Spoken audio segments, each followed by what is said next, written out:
நல்ல படமாக இருக்கும். ஜாலியாக நம்ம தலை நடிச்சிருக்காரு. சிவா சென்னை 28ல் ரொம்ப ஃப்ரெண்டாக ரொம்ப அன்பாக ஆரம்பித்த ஒரு நட்பு தொடர்ந்து அப்படியே இருக்குது. அண்ட் அவர் வெற்றி பெறணும். அவருடைய என்ன சொல்கிறது ஸ்கில் இன்னும் பயங்கரமாக வெளிப்படலை.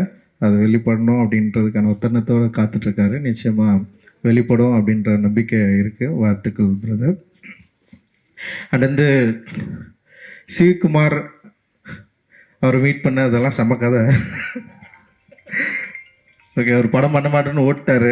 ஓடினவர் வந்து அவர் ஏதோ ஒரு படம் நான் வந்து போய் ட்ரை பண்ணுறப்போ பேசிட்டே இருந்தோம். ரொம்ப நாள் பேசிட்டே இருந்தோம். படம் பண்ணலான்னு சொல்லிட்டு அட்வான்ஸ் மட்டும் தரமாட்டேன்றார். ஆனால் நல்லா இருக்குது, படம் பண்ணலான்னு சொல்லிட்டே இருந்தார். அவர் என்ன பண்ணார்னா ஏதோ ஒரு படம் போயிட்டு ப்ரிவியூ பார்க்க போயிட்டார். பாதி படம் முடிச்சிருந்தது. இவர் கூப்பிட்டு ஒரு 1 கோடி ரூபா கொடுத்தீங்களா படத்தை முடிச்சிடலான்னு சொல்லிட்டு அவர் கூப்பிட்டு காட்டியிருக்காங்க. அந்த படம் பார்த்துட்டு அப்படியே ஓடிட்டார் அவர். ஏன்னா வந்து படமே எடுக்க வேணாம் அப்படின்ற மாதிரி ஒரு முடிவுக்கு வந்துட்டார். வந்ததுக்கப்புறம் நான் என்ன பண்ணேன்னா, என்னடா இவர் வந்து படம் பண்ண மாட்டேன்னாருன்னு சொல்லிட்டு மோசஸ்ன்னு ஃப்ரெண்ட் ஒருத்தருக்கான், இப்போ படம் பண்ணுறான், என்னோடய அசிஸ்டன்ட் டைரக்டர் தான். நானும் மோசஸ் என்ன பண்ணேன், எங்களுக்கு தெரிஞ்ச இங்கிலீஷில் ஒரு லெட்டர் எழுதணும். ஒரு மெயில் எழுதி தலைவனுக்கு அனுப்பிச்சுட்டோம். அது படித்த உடனே கூப்பிட்டாரு. ஒரு 50,000 அட்வான்ஸ் கொடுத்துட்டாரு. அவ்வளோ கான்ஃபிடெண்ட்டாக ஒரு மெயில் அனுப்பிச்சோம். ஸோ அந்த மெயிலில் வந்து இது ஃபுட்பால் இருக்குது, கிக் அடிக்கிறதுக்கு நான் ரெடியாக இருக்கிறேன், கிரவுண்டு தான் இல்லை, அந்த கிரவுண்டை ரெடி பண்ணி கொடுங்கன்னு சொல்லிட்டு அது மாதிரி ஒரு ஒரு ஒரு லெட்டர் ஒன்று அந்த மெயில் பண்ணோடனே வந்து உடனே கூப்பிட்டு வந்து அட்வான்ஸ் கொடுத்தாரு. அப்படி தான் எங்கள் லைஃப் வந்து ஆரம்பிச்சிது. அண்ட் ராகேஷ் இருக்கார் அண்ட் சுந்தர் 2 பேரும் வந்து இந்த படத்துக்கு அந்த டைமில் வந்து அட்டகத்தி டைமில் வந்து பயங்கர உறுதுணையாக எங்களுக்கு இருந்தாங்க. அண்டு சொன்ன பட்ஜெட்டை விட கம்மியாக எடுத்து கொடுத்து கரெக்டாக வந்து அவருக்கு லாபம் வரக்கூடிய ஒரு படமாக அது வந்து மாறிச்சு. ஸோ அதனால தான் பீஸா ஆரம்பித்தார். உடனே வந்து ஆரம்பித்தார். ஸோ அதுக்கப்புறம் வந்து சுதுகவும் அப்புறம் 3 பேருக்கும் வந்து ஒரே கண்டிஷன், சந்தோஷ் நாராயணன். சந்தோஷ் வந்து ஃபஸ்ட்டு நான் மீட் பண்ணேன். சந்தோஷ் ஓகே ஒரு டவுசு போட்டு வந்து ஒரு ஸ்டுடியோவில் இங்கே இருந்தோடனே வந்து அந்த மியூசிக் வந்து எனக்கு என்னென்னா சந்தோஷ் கூட எனக்கு மியூசிக் ஓரளவுக்கு வேற ஒரு அப்படின்னு சொல்லிடுறேன். நான் போயிட்டு கேட்டேன், ஓகே பரவாயில்ல, ஆனால் எனக்கு வேறு மியூசிக் வேணுமாமே அப்படின்னு சொன்னேன். அவர் போட்டு காட்டினது எனக்கு எதுவும் பிடிக்கல. இருந்தாலும் வந்து பரவாயில்ல நம்ம பண்ணலான்னு சொல்லிட்டு அப்படி ஆரம்பிச்சது தான். அண்ட் வந்து சந்தோஷோடைய மியூசிக்கை பற்றி எல்லாருக்குமே தெரியும். அண்ட் வந்து இன்னைக்கு வந்து சந்தோஷோட மியூசிக் வேற ஒரு சவுண்டாக நிற்குதுன்னா அவருடைய ஒரு ஆர்டிஸ்டிக் குவாலிட்டி தான். அந்த குவாலிட்டி தான் எங்களை எல்லாருமே என்ன சொல்கிறது ஒரு புதிய சினிமா எடுக்கணும்னு முயற்சி பண்ணவங்களுக்கு ஒரு பெரிய சப்போர்ட்டாக இருந்தது. அது வந்து ஒரு ரொம்ப முக்கியமான ஸ்டார்ட்டாக நான் நினைக்கிறேன். அண்ட் வந்து அதை ஸ்டார்ட் பண்ணி வச்ச சிவகுமார் அண்ட் சந்தோஷ் மற்றும் எல்லாருக்குமே என்னுடைய பெரிய நன்றிகள். அந்த மாதிரி சூதுகவும் 2வும் வந்து மிகப்பெரிய வெற்றி அடையணும். இதில் இன்வெஸ்ட் பண்ணியிருக்கிற தயாரிப்பாளர்களுக்கு வந்து ஒரு வெற்றி படமாக மாறணும். அண்டு இதில் ஒர்க் பண்ண எல்லாருக்குமே வந்து ஒரு ஒரு ஒரு சந்தோஷமான ஒரு தருணத்தை கொடுக்கணும் அப்படின்றது வந்து எங்களுடைய விருப்பம். மகிழ்ச்சி. நன்றி.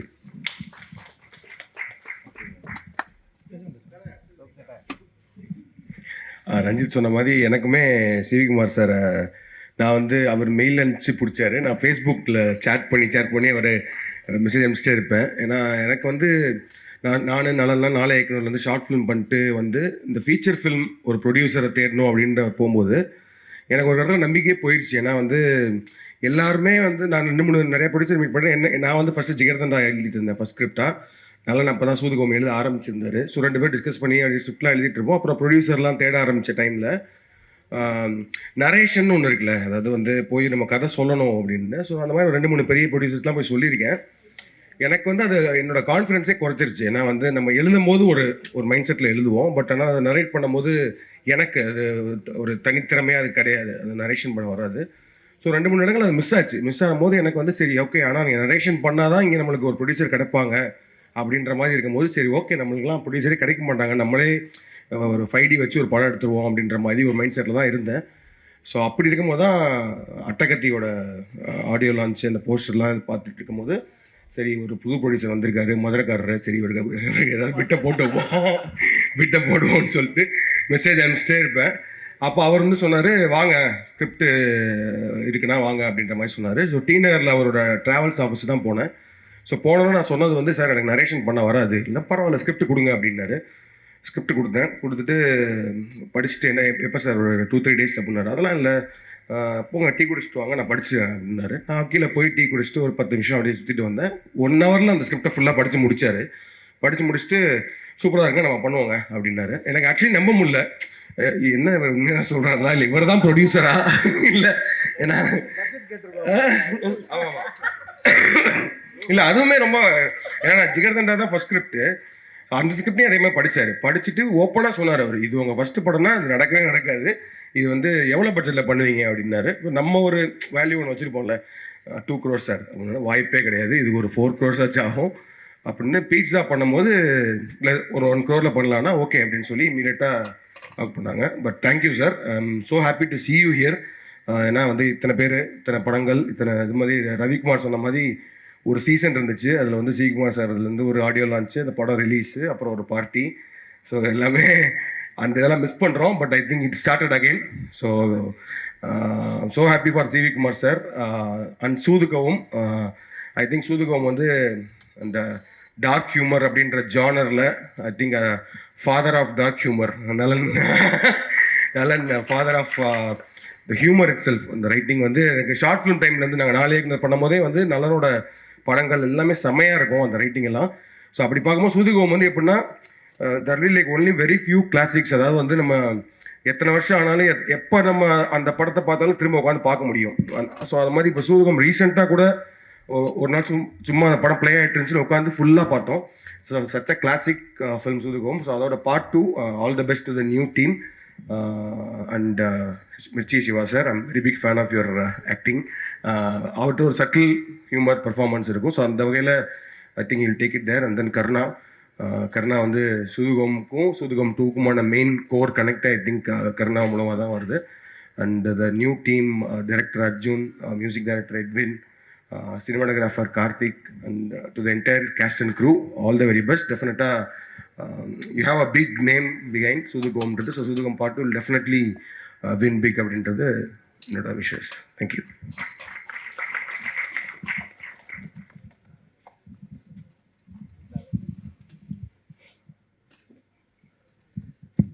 எல்லாருக்கும் வணக்கம். சூதுகம் வந்து பண்ணும்போதே ஒரு ரொம்ப க்ரேஸியான எக்ஸ்பீரியன்ஸாக இருந்துச்சு. ஒரு 47 நாளில் பண்ணோம். எனக்கு அது அந்த யூஸ்வலாக ஷூட்டிங் நடந்த சில விஷயங்கள் ஞாபகம் இருக்கும், எனக்கு எதுவுமே ஞாபகம் இல்லை. ஸோ அவ்வளோ ஒரு பயங்கர வைல்டான ஒரு ரைடு அது, அவ்வளோ ஹெக்டிக்கான ஷூட்டு, பயங்கரமான ரைடு. அதெல்லாம் தாண்டியும் அந்த படம் அது ஒரு மேஜிக் மாதிரி நடந்துச்சு. அதில் நிறைய விஷயங்கள் நடந்துச்சு. அந்த ஸ்கிரிப்டு அது சீரியஸாக இன்னொரு பெரிய ப்ளஸ்ஸு. இவங்கெல்லாம் சொல்கிற மாதிரி முதல்ல ஸ்கிரிப்ட் படிக்கிற ஒரு ப்ரொடியூசரை பார்த்தோம் நாங்கள் எல்லாருமே. ஸ்கிரிப்டை படித்து ஜட்ஜ் பண்ணுவார். அப்புறம் அவர்கிட்ட இருக்க இன்னொரு சீக்ரெட் என்னென்னா, அவர் ஸ்கிரிப்டை மட்டும் ஜட்ஜ் பண்ணுறது, ஆளையும் ஜட்ஜ் பண்ணுறது. அவர் ஹோல்சமாக அந்த ஸ்கிரிப்ட் இவன் வச்சுருக்கான், இவன் இப்படிப்பட்டவன் அப்படிங்கிற ஹோல்சமான ஜட்ஜ்மெண்ட் இருக்குது. அந்த ஜட்ஜ்மெண்ட் தான் வந்து இன்றைக்கி எல்லாருமே ஒரு ஸ்டாண்டர்டான மக்களாக இன்றைக்கி உருவாகியிருக்காங்கன்னா அதில் அவரோட ஜட்ஜ்மெண்ட்டும் உள்ளே இருக்குது. ஸோ அப்படி தான் சூதுகம் உருவாச்சு. ரெண்டாவது, ஆனால் இப்போ நான் எந்த லெவலில் நான் அதை தாண்டி ரொம்ப தூரம் வந்துட்டு, இப்போ நானே வந்து டிவிலாம் சூதுகம் பார்த்து நல்லா பண்ணியிருக்காங்கப்பா அப்படின்னு, ரொம்ப நல்ல பசங்க அருமையாக ஒர்க் பண்ணியிருக்காங்க அப்படின்னு பாராட்டுற மனநிலைக்கு வந்துட்டேன். ஸோ நான் ரொம்ப அவே இல்லை. அதனால் சூதுகம் மேன்ட்ட கொடுத்துருந்தா நான் வச்சும் வித்தியாசமாக பண்ணி வச்சு மாட்டியிருப்பேன். ஸோ அதனால் நான் வேற ஒரு ஆள் சூதுகம் பண்ணுறது சால சிறந்தது. பட் அதே மாதிரி இதை வந்து இந்த சூதுகோங்கிற பேரை கேப்டலைஸ் பண்ணுங்கிற மட்டும் இல்லாமல், எனக்கு தெரிஞ்சு சிவி சார் வந்து இந்த ஸ்கிரிப்டை வச்சுட்டு இந்த டீமு ரொம்ப நாள் ஒர்க் பண்ணாங்க. அவங்களுக்கு ஒரு பயம் இருந்துச்சு, கண்டிப்பாக திட்டுவானுங்க, இந்த திட்டு வாங்காமல் தப்பிச்சிட்டாலே இது வந்து சக்ஸஸ் தான் அப்படிங்கிறதுக்காக ஒரு கடுமையான உழைப்பு போட்டாங்க. ஸோ நல்ல ஒரு சக்ஸஸாக வரணும். சூதுகோங்கிற பேர் அடுத்தடுத்து நிறைய பேர் படம் பண்ணுறதுக்கு ஹெல்ப்ஃபுல்லாக, முடிஞ்சால் எனக்கு கூட பின்னாடி ஒரு படம் பண்ணுறதுக்கு ஹெல்ப்ஃபுல்லாக இருந்தால் நல்லது. நன்றி, வணக்கம்.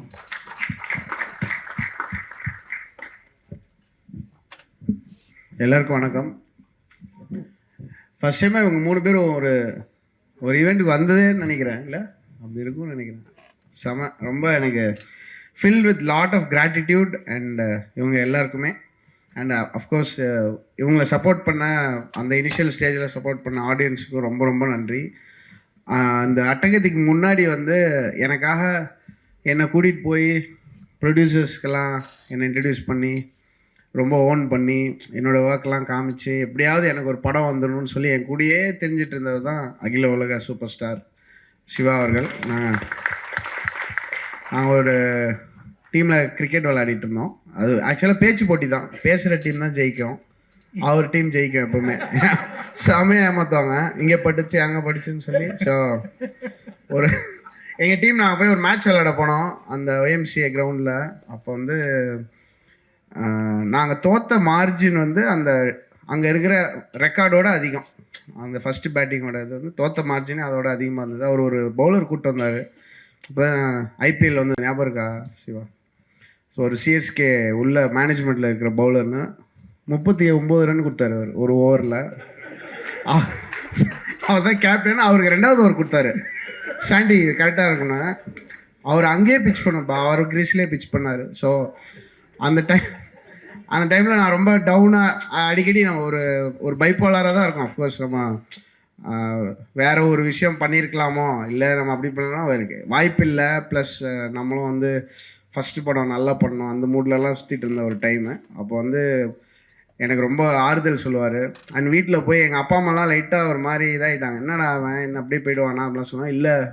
இல்லைம்மா அவன் நல்ல மனசுக்கு அவனை நல்லது நடக்கும் இதெல்லாம் காமெடி பண்ணுவார் வீட்டில் வந்து. ரொம்ப ரொம்ப நன்றி சிவா. நீங்கள் பயங்கரமாக அந்த டைமில் எங்கள் யாருக்கும் எந்த எதிர்பார்ப்பும் கிடையாது. அப்படியே சாப்பிட்டு ஜூஸ் குடிச்சிட்டு இட்லி சாப்பிட்டு எல்லோரையும் கலாய்ச்சிட்டு நாங்கள் நம்ம தான் பெஸ்ட் அந்த மாதிரி சொல்லிட்டு எல்லா படத்தையும் நல்லா இல்லை இது என்ன வேஸ்ட்டு அந்த மூடு. அங்கேருந்து அப்புறம் தமிழ் படம் ஆக்சுவலாக நான் ஸ்டார்டட் ஒர்க். தமிழ் படம் தான் என்னுடைய ஃபஸ்ட்டு படமாக இருக்க வேண்டியது. அண்டு இது நல்லா இல்லை, இந்த மியூசிக் வந்து வேறு மாதிரி இருக்கணும்னு சொல்லி என்ன நீங்களே போயிடுங்க நாங்கள் அனுப்புறது அப்படின்னு சொல்லி நான் வந்து எஸ் நோ ப்ராப்ளம் அந்த மாதிரி சொல்லிட்டு ஃப்ரெண்ட் ஆகிட்டேன். ரொம்ப ரொம்ப தேங்க்ஸ் சிவா. நான் ஆக்சுவலாக இது பெருசாக வெளியே பேசினதில்லை. அதுக்கப்புறம் தான் இவர் ஒரு நாள் வந்து டார்லிங் ஏதோ சொன்னார், எனக்கு ஒன்றுமே புரியல, டார்லிங் மட்டும்தான் புரிஞ்சிச்சு. அவன் கன்ஃபார்மாக இவன்லாம் வரவே மாட்டான், வாய்ப்பே கிடையாது. ஏன்னா நிறைய பேர் கிட்டத்தட்ட நான் ஒரு எக்ஸல் ஷீட் வச்சுருக்கேன் நம்ம பண்ணியிருக்க வேண்டிய படம்னு. அதுவே ஒரு 60 படத்துக்கு மேலே இருந்தது பிஃபோர் அட்டகத்தி. கன்ஃபார்மாக அதில் டாப்பில் இருந்தது இந்த படம். அப்புறம் நான் 3 மாதத்தில் வரேன் டார்லிங் அப்படின்ட்டு போனார். கரெக்டாக 3 மாதத்தில் வந்தார். அப்புறம் ரஞ்சித் வந்து எனக்கு உன் மியூசிக் பிடிக்கல ஆரம்பித்தார். பட் அது ஒரு மூவியாக மாறி அதுக்கப்புறம் நான் ஒரு டிஜே, நான் வந்து ரொம்ப ஒரு ஆக்ரோஷமான எலக்ட்ரானிக் மியூசிக் ப்ரொடியூசர் அந்த மாதிரி இருந்தேன். அப்படியே வந்து எனக்கு அதெல்லாம் வேணாம், எனக்கு ஃபுல்லாக அக்கூஸ்டிக்காக வேணும், இந்த லைஃப்லாம் போய் பாரு அப்படின்னு சொல்லி அனுப்பிச்சார். நான் கரண்ட் பில் கட்ட முடியாது, வீட்டுக்குள்ளேயே இருந்தேன். என்னை வந்து ரஞ்சித் போய் எல்லோரும் மீட் பண்ண வச்சு ஃபோக் மியூசிக்னா என்னென்னு போய் பாரு மாமே அப்படின்னு சொல்லி அனுப்பிச்சு அங்கேருந்து லிட்ரலி என்னை வந்து ஒரு தே மேட் மீன்னு சொல்லலாம். என்னுடைய ஆர்ட் வந்து they had a big role. So அது அட்டகத்தி வந்து அந்த ஸ்டூடியோ க்ரீன் ரிலீஸ் பண்ண போகிறாங்க அப்படின்ற எனக்கு நான் நேற்று ஃபேஸ்புக்கில் பார்த்துருந்தேன். ரஞ்சித் நம்ம மெசேஜில் நம்ம என்ன தான் பேசிக்கிறோம் கேவலமாக இருந்துச்சு, ஃபுல்லாக மொக்கையாக எப்படியாவது நம்ம நல்லா வந்துடுவோம் அப்படின்னு செம மொக்கையாக பேசி வச்சுருக்காங்க ஃபேஸ்புக் மெசேஞ்சரில். அதில் வந்து ஸ்டூடியோ க்ரீன் அப்படி வந்துருக்காங்க. Studio green is a great company, தேவ்டான் நான் அப்படி தான் நான் அவருக்கு அடிச்சிருக்கேன். அப்படியே வா அப்படின்னு நான் அந்த அன்றைக்கி ஞானவேல் சார் வந்து அதை பார்த்து அவங்க அதை வைப்பாகி அவர் ஊரில் வந்து நான் வந்து இருக்கேன், என் பொண்ணு என் கண்ணுக்கு அந்த மூடுக்கு போயிட்டார் சார். காலி, இதுக்கு மேலே ஒன்றுமே இல்லை. ஆமாம் 18 lakhs கொடுத்தீங்கன்னா முடிஞ்சு போதும் எனக்கு. அந்த நான் எப்படியாவது நம்ம பண்ணலாம் ரஞ்சித்லாம் நாங்கள் ஃபீல் பண்ணி அழுதுட்டு இருந்த டைம். அப்புறம் ஞானவேல் சார் வந்து லிட்ரலி இது ஸ்டார்டட் அ மூமெண்ட். இந்த கணக்கில் அவர் நிறைய பேச விரும்புகிறாரு, பட் ஓகே ஜாலியாக அது அப்படி தான் நடந்தது. பட் இது எல்லாமே வந்து ஒரு ஐகானிக் மூமெண்ட்ஸாக நான் பார்க்குறேன். ஏன்னா இந்த ஃபஸ்ட்டு 3 படம் எனக்கு ஒரு ஃபார் செல்ஃபிஷ் ரீசன்ஸ் ஒரு கம்போசராக வந்து இந்த 3 டேரக்டர்ஸோட என்னுடைய ஃபஸ்ட்டு 3 படங்கள் இருந்ததுக்கு நான் ரொம்ப ரொம்ப ஹாப்பி. நான் எப்பயுமே ரொம்ப பெருமையாக அதை பற்றி அதனால தான் இவ்வளோ நேரம் நான் பேசியிருக்கேன். இந்த ஆடியோ லான்ச்சில் நான் பேசுனதுலாம் மொத்தமாக எடுத்தால் இதோட கம்மியாக இருக்கும். So I was very very happy. And Karthik Subbaraj வந்தப்பையும் சரி, அப்புறம் நலன்லாம் எப்படின்னா அவரும் அவரோட ஃப்ரெண்டும் வருவாங்க. வந்து நான் தூங்கும்போது கல் விட்டுலாம் அடிப்பாங்க. அந்த பால்கனியில் வந்து செங்கல் அடிச்சு எந்திரிங்க அந்த மாதிரி சொல்லி ரொம்ப வேறு டோட்டலி வேறு கேரக்டர்ஸ் 3 பேரும். ஸோ அந்த 3 பேரோட ஸ்டார்ட் பண்ணி அதுக்கப்புறம் ஒரு லான்ச் ஈவெண்ட்னா சிவி குமார் அவரை பற்றி பெருமையாக பேசுவோம். அவர் ஐயோ இல்லை வேணாம் வேணாம் அப்படின்னு சொல்லிட்டு சைடில் இருப்பார். அதுக்கப்புறம் நைட் பார்ட்டி நடக்கும். இது இது ஒரு டெம்ப்ளேட் ஆயிடுச்சு. நாங்கள் திமிராயிட்டோம் அதில். அப்புறம் தான் வந்து மொக்கையான படங்கள்லாம் பண்ண ஆரம்பித்தேன் நான். அப்புறம் என்ன நீ அதே பண்ணுற, நீ முதல்ல பாடுறதை நிறுத்து, அந்த மூடு போயிட்டேன். அப்புறம் ஐயோ அப்போ கரெக்டாக பண்ணும் போல இருக்கு அப்படின்ற ஒரு இன்ஸ்பிரேஷன் இருந்தது. அண்ட் சூதுகவும் வந்து அதான் நான் கார்த்திக் நான் சொல்லணும்னு நினச்சேன். ஆக்சுவலாக எப்போ பார்க்க ஆரம்பித்தாலும் ஃபுல்லாக பார்த்து முடிப்போம். சில படம் அது ஒரு வைப் கிரியேட் ஆகும். எனக்கு சூதுகவும் அண்ட் கடைசி விவசாயி அப்படி தான். எங்கேயாவது பார்க்க ஆரம்பிப்போம், அப்படியே பேனும் உள்ளே போய் sucked in to the film. அது ஒரு அமேசிங் ஃபிலிம். நான் வந்து எப்படின்னா அடுத்த படத்துக்கு நான் சொல்லியிருக்கேன், இன்னும் நெக்ஸ்ட் இந்த படம் முடிஞ்சு 7 monthsல ஆடியோ லான்ச், நான் பாட்டு ரிலீஸ் பண்ணிடுவேன், நீங்கள் ஸ்கிரிப்ட் எழுதிக்கோங்க, ஏதோ பண்ணிக்கோங்க, அந்த மாதிரி ஒரு லாக் பண்ணிடுங்க. நல்லா I want all of them to make lot of films. And Ranjith இனிமேல் நான் எடிட் ஸ்டைல்ட்டு நான் தான் பண்ணுவேன் உங்களுக்கு மியூசிக்கு. நான் வேறு யாரையுமே விட மாட்டேன். இது வந்து ஒரு கட்டளை. So I am very very glad to be working with these legends. And இந்த சூதுகவும் 2 டீம் லைவாக பர்ஃபார்ம் பண்ணாங்க. அது ரொம்ப ரேர் ஆயிடுச்சு. ஆடியோ லான்ச்னா ஆக்டிங் தான். அந்த சாங்கை பயங்கரமாக பர்ஃபார்ம் பண்ண மாதிரி ஒரு ஆக்டிங் போடுவோம். அது இல்லாமல் அவங்க இந்த ஸ்டேஜில் வந்து வைல்டாக அதை லைவாக பர்ஃபார்ம் பண்ணி அதுக்குள்ளே ஒரு சில வேணாம். ஸோ அது எனக்கு ரொம்ப பிடிச்சிருந்தது. Edwin congrats man, C a lot of potential. பயங்கரமாக பண்ணுங்கள். அண்டு இன்னும் 2 படம் பண்ணுங்கள் அவரோடலாம் ப்ளீஸ். அது இதே மாதிரி இன்னும் 2-3 டேரக்டர்ஸ் ரெடி பண்ணி கொடுங்க. ரொம்ப ரொம்ப தேங்க்ஸ். அண்ட் சூதுகவும் 2 டீமுக்கு மனமார்ந்த வாழ்த்துக்கள். அந்த ஐ ஹோப் அந்த பயங்கர வைபாக இருக்கு. நான் ரொம்ப பயஸ்டு தான் கண்டிப்பாக, ஏன்னா எல்லாருமே ரொம்ப பிடிச்சவங்க. உங்களுக்கு பிடிச்சிருந்துன்னா please support the film. Thank you so much. Edit பண்ணிக்கோங்க, எது நல்லா இல்லையா. தேங்க்யூ.